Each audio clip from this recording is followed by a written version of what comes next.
देखो ये दोनों इकट्ठे होंगे, ऐसा नहीं है वो नेवल ब्लॉकेड हटा ले, और ईरान ने तो पहले ही हटा दिया था कमर्शियल उसके। ये तो अमेरिका ने नेवल ब्लॉकेड रखा, फिर ईरान ने दोबारा करना पड़ा। और मुझे लगता है अगर अमेरिका नेवल ब्लॉकेड के लिए तैयार होता हटाने के लिए, वाकई ईरान तो हटाने के लिए पहले भी तैयार था, वो हटाएगा और तभी एक शुरू, और ये टेम्परेरी हो सकता है, मगर अगर बातचीत होनी है तो मुझे लगता है यही इसका सोल्यूशन है। जी सर।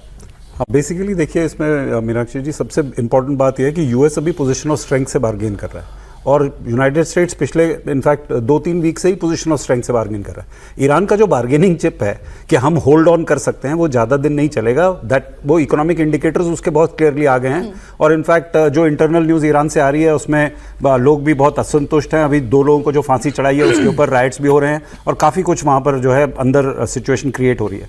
तो और हम जानते हैं कि पिछले ऑलमोस्ट 1.5-2 वीक से जब से सीज़फायर अनाउंस हुआ है तब से मोसाद वहाँ अंदर इंटरनल ट्रबल क्रिएट करने की पूरी कोशिश कर रहा है। मैंने यहाँ तक सुना है इंटरनल न्यूज़ से कि कुछ एरियाज तेहरान में जो हैं वो एक्चुअली वहाँ पर काफ़ी हालत ख़राब है। तो जो सिचुएशन है वो आई एम श्योर कि जो हमें ओपन सोर्स इंटेलिजेंस से खबरें मिल रही हैं वो यूएस को बहुत अच्छी तरह से मिल रही हैं, बिकॉज वही इसके इंस्टिगेटर हैं। तो ऐसी बात नहीं है। देखिए द ब्लॉकेड, मेरे विचार से ब्लॉकेड बहुत स्ट्रेटेजिकली लगाया गया है ईरान को पिंच करने के लिए, सिचुएशन और ख़राब करने के लिए, ताकि वहाँ पर कुछ और सोल्यूशन जो है निकल सके। और ट्रंप ने इसीलिए जो है इस बात को कंटिन्यूसली डिले कर रहे हैं। लास्ट मोमेंट पे हो सकता है वो मान जाएं, जैसे सर कह रहे थे कि बिल्कुल हो सकता है वो मान जाएं कि हम नेवल ब्लॉकेड हटा देंगे। अब ये हटा देंगे वाला जो इनफाइनाइट प्रोसेस है ना, इसमें टाइम लगेगा और तब तक जो भी उनके एम्स हैं वो अचीव हो रहे हैं। अभी आपने जो अपनी बात कही ना कि कुछ और सोल्यूशन, मैं ये जानना चाहूंगी कुछ और सोल्यूशन क्या हो सकते हैं। उससे पहले एक खबर और देते हैं। ईरान अपने स्टैंड पर अभी तक तो यही कायम है, जो आखिरी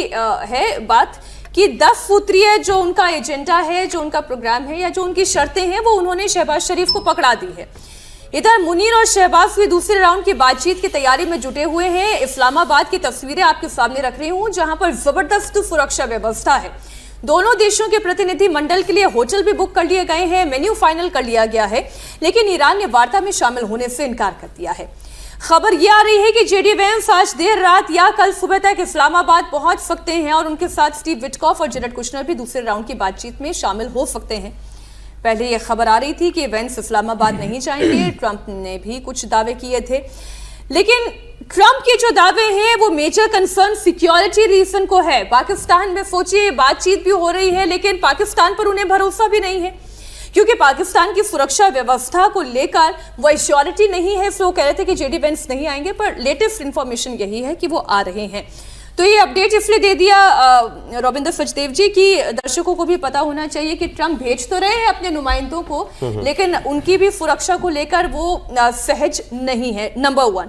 दूसरी बात, जो अभी जो एयर कमोडोर कार्तिक अकाले जी कह रहे थे कि कुछ तो रीजनेबल ढूंढने की कोशिश हुई होगी, कुछ तो सोल्यूशन ऐसे ढूंढने की कोशिश हुई होगी जिससे कि युद्ध को टाला जा सके, जिससे कि एम्बैरसमेंट से बचा जा सके। एम्बैरसमेंट में दोनों पक्षों की बात कर रही हूं, क्योंकि अमेरिका के भी जितने लूप होल्स खुले हैं इस जंग में वो हम देख रहे हैं, और ईरान के भी खुले हैं, वो भी हम जानते हैं।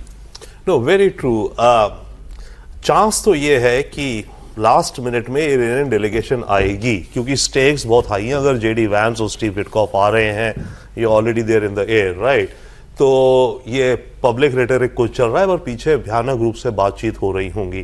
That is one. Secondly, Iran का एक और रीजन सामने आ रहा है कि ईरान के अंदर फिलहाल शायद डिफरेंसेस बढ़ गए हैं बिटवीन जो रजीम में जो मॉडरेट्स हैं और जो रेवोल्यूशनरी गार्ड है।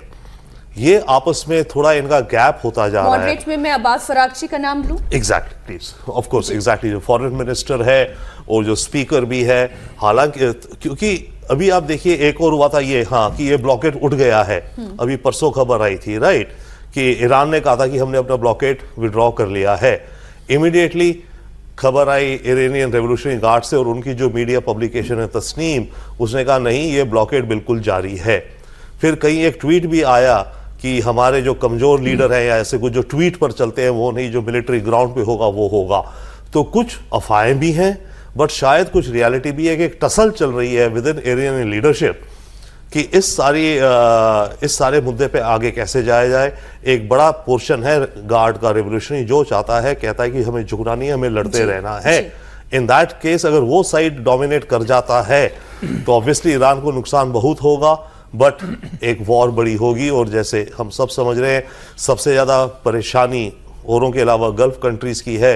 ये जो आपकी अबू धाबी, दुबई वगैरह हैं, सब बैरूत की तरह बन जाएंगी। बिल्कुल ठीक। ये इकोनॉमिक ब्लॉकेट भी है, ये केवल नेवल ब्लॉकेट नहीं है, ये इकोनॉमिक ब्लॉकेट है जो बाकी देशों को भी इसका खामियाजा भुगतना पड़ रहा है। मेरा सवाल आपसे ये प्रोफेसर त्रिपाठी जी, ट्रंप ने अपना डेलीगेशन भेज दिया, दूसरे राउंड की बातचीत भी है, लेकिन उसके बावजूद उन्हें पाकिस्तान पर भरोसा नहीं है। दोनों में से कोई एक ही बात सही हो सकती है ना, या तो उन्हें भरोसा है इसलिए अपना डेलीगेशन भेज रहे हैं, या बी उन्हें भरोसा नहीं है इसलिए उनकी सुरक्षा को लेकर वो चिंतित हैं, सशंकित हैं। नहीं मीनाक्षी जी, बिल्कुल नहीं। ट्रंप को अपने लाडले मुनीर पर पूरा भरोसा है, बहुत मुनीर को प्यार करते हैं, वो कहते हैं कि माय डियर फील्ड मार्शल। तो मुझे लगता है कि पूरा भरोसा है, और हमेशा रहा है अमेरिका का जो पाकिस्तान 19 कोल्ड वार, इसके बाद वॉर ऑन टेरर, इसके बाद अब ईरान, ये टसल जो चल रही है।